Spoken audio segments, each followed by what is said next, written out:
That day, man. Happy Christmas. Happy New Year. Happy Easter. Even if you are happy, I want to give my hand. Una mamubo. Na Jesus Christ onye nwe. Ukwu ọjọọ ma kpunu. Ise. Ego ama bụ onye ọzọ na-akpa. Otu aka ọ dị. Ndị ntọ ama afọ. Ise. Bụ ngwa afịa gị. Ngwa afịa bụrụ n'ụzọ bụ ngwa afịa gị. Ga-abata in Jesus name. Ọ na-eme ebe a. Ọ bụ n'oru ka ị na-ezi na ndụ were azụ ndị be gị ori afụfụ onye ọzọ ka iji akwado gị wee zụọ ndị be gị ije n'ebe onye ogbenye maka ọtara ihe oge eji zụ ndị be iji ebe anyị were ya iji zụọ ndị be gị agụụ ga-egbu ndị be gị Jizọs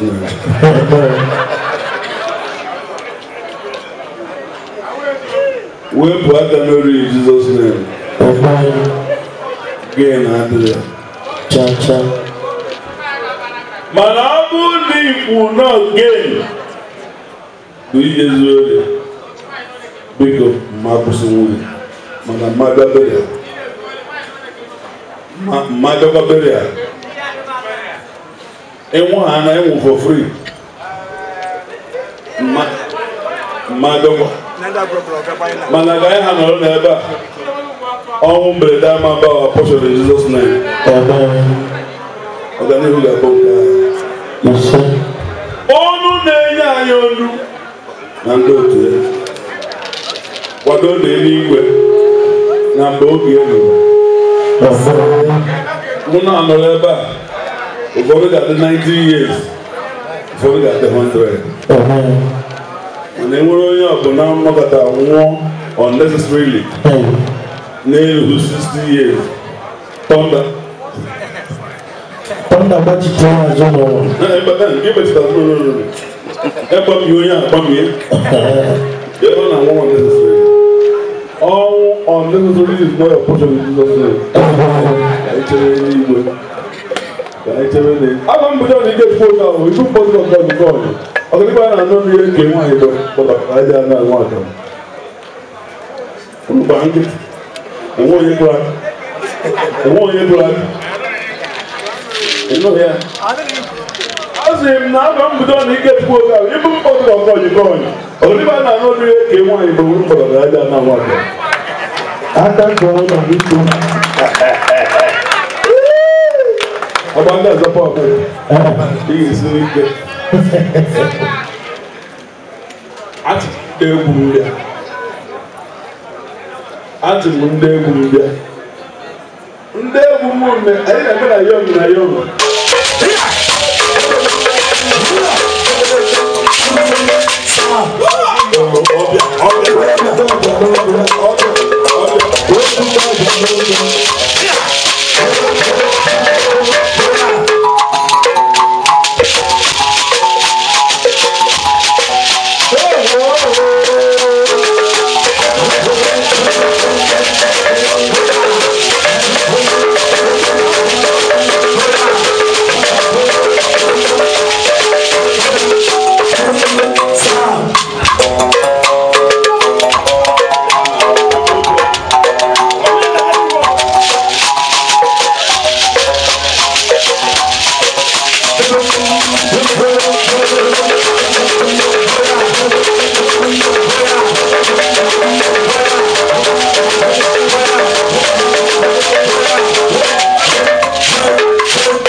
What the love? Thank you.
Thank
you.